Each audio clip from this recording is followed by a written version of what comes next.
नमस्ते। अगर कोई iOS डेवलपर है तो ये पक्का है कि उसका सामना कभी ना कभी एक बहुत बड़े उलझे हुए स्टोरी बोर्ड से हुआ होगा।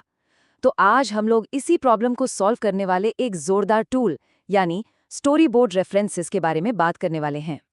चलिए थोड़ी ईमानदारी से सोचते हैं। क्या ये सिचुएशन जानी पहचानी लगती है? मेन डॉट स्टोरी बोर्ड इतना बड़ा हो गया है कि एक्स कोड उसको खोलते खोलते हाफने लगता है। और जब कोई एक व्यू कंट्रोलर ढूंढना हो तो ऐसा लगता है जैसे किसी भूल भुलैया में फंस गए हो। अगर हाँ, तो फिक्र की कोई बात नहीं, ये कहानी घर घर की है। iOS डेवलपमेंट में ये एक बहुत ही आम समस्या है। और इस मॉन्स्टर स्टोरी बोर्ड के साथ काम करने की जो परेशानियां हैं वो बिल्कुल साफ हैं। एक्स कोड एकदम धीमा हो जाता है जिससे कीमती वक्त बर्बाद होता है। सैकड़ों व्यू कंट्रोलर्स के बीच में नेविगेट करना सच में एक बुरा सपना बन जाता है।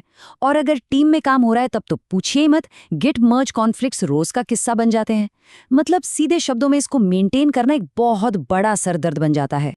लेकिन अच्छी खबर ये है कि एप्पल ने खुद इस प्रॉब्लम से निपटने के लिए एक बहुत ही असरदार और आसान सा बिल्ट इन सॉल्यूशन दिया है।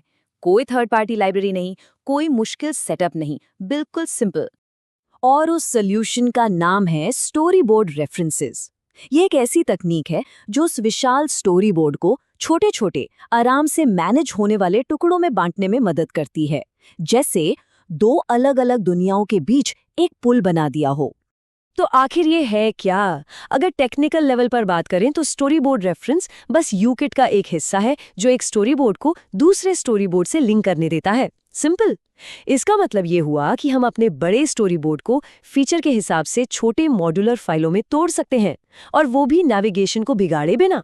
इसको समझने का सबसे आसान तरीका बस ये है, इसे एक स्टोरी बोर्ड से दूसरे तक जाने वाला एक पुल या एक शॉर्टकट की तरह सोचिए। सच में ये इतना ही सरल है। ठीक है, तो अब ये तो समझ आ गया कि ये क्या है, लेकिन सवाल ये है कि ये पुल बनानी ही क्यों है? इसके फायदे क्या हैं? चलिए देखते हैं। फर्क बिल्कुल जमीन आसमान का है। जहां एक बड़े से स्टोरी बोर्ड के साथ परफॉर्मेंस एकदम स्लो और लैगी होती है, वहीं मॉड्यूलर स्टोरी बोर्ड्स के साथ एक्स कोड एकदम फास्ट और रिस्पॉन्सिव रहता है। टीम वर्क में जहां पहले ढेर सारे कॉन्फ्लिक्ट्स होते थे, अब वो बहुत कम हो जाते हैं। और रीयूजेबिलिटी, जो पहले मुश्किल काम था, अब बहुत आसान हो जाता है। फर्क बिल्कुल साफ दिखता है। चलिए इन फायदों को थोड़ा और डिटेल में समझते हैं। पहली बात, फाइल्स मैनेजेबल हो जाती हैं। इससे एक्स कोड की परफॉर्मेंस भी सुधरती है और कोड को पढ़ना भी आसान हो जाता है। दूसरी बात, टीम कोलैबोरेशन बहुत बेहतर हो जाता है, क्योंकि अलग अलग डेवलपर्स अलग अलग स्टोरी बोर्ड फाइलों पर काम कर सकते हैं, जिससे वो गिट मर्ज कॉन्फ्लिक्ट्स का झंझट ही कम हो जाता है। और शायद सबसे ज़रूरी, कॉमन स्क्रीन्स को आराम से रीयूज़ किया जा सकता है, जैसे लॉगिन, प्रोफाइल या सेटिंग्स। इन्हें बस इनके अपने स्टोरी बोर्ड में रखो और बस हो गया काम। तो ये सब सुनने में तो बहुत अच्छा लग रहा है ना? लेकिन इसको असल में इम्प्लीमेंट कैसे करते हैं? चलिए अब इसके 3 स्टेप ब्लूप्रिंट पर नजर डालते हैं। ये बहुत ही सीधा सा काम है। स्टेप 1, एक स्पेसिफिक फीचर के लिए एक नया छोटा सा स्टोरी बोर्ड बनाइए। मान लीजिए प्रोफाइल फीचर के लिए profile dot story board. Step 2, अपने मेन स्टोरी बोर्ड में ऑब्जेक्ट लाइब्रेरी से एक स्टोरी बोर्ड रेफरेंस ऑब्जेक्ट को ड्रैग कीजिए और उसे नई वाली स्टोरी बोर्ड फाइल से लिंक कर दीजिए।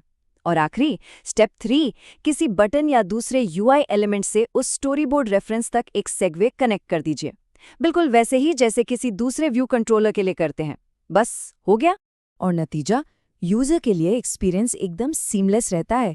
वो मेन स्टोरी बोर्ड में एक बटन पर टैप करते हैं और उन्हें प्रोफाइल डॉट स्टोरी बोर्ड का व्यू कंट्रोलर दिख जाता है। उन्हें पता भी नहीं चलता कि वो एक स्टोरी बोर्ड से दूसरे में आ गए हैं। लेकिन डेवलपर के लिए ये एक बहुत बड़ी जीत है। तो अब हमें पता है कि ये क्या है, क्यों काम का है और इसे करना कैसे है। अब सबसे ज़रूरी सवाल, इस पावरफुल टूल का इस्तेमाल आखिर करना कब चाहिए? तो इसका इस्तेमाल कब करना है? जब मॉड्यूलर और मेंटेनेबल स्टोरी बोर्ड बनाने हो, जब टीम कोलैबोरेशन को बेहतर बनाना हो और कॉन्फ्लिक्ट्स कम करने हो, जब कोई एप्लीकेशन स्केल हो रहा हो, मतलब बड़ा हो रहा हो, या फिर जब एक विशाल स्टोरी बोर्ड और पूरी तरह से कोड बेस्ड यूआई के बीच का कोई रास्ता चाहिए हो। ये एक बेहतरीन मिडिल ग्राउंड है। तो इस पूरी चर्चा के बाद एक सवाल सोचना लाजमी है, ऐप का कौन सा हिस्सा, शायद लॉगिन फ्लो या सेटिंग सेक्शन, सबसे पहले मॉड्यूलर बनाने के लिए चुना जाना चाहिए? इस पर ज़रूर सोचिए, क्योंकि ये छोटा सा बदलाव डेवलपमेंट के पूरे प्रोसेस को हमेशा के लिए बदल सकता है।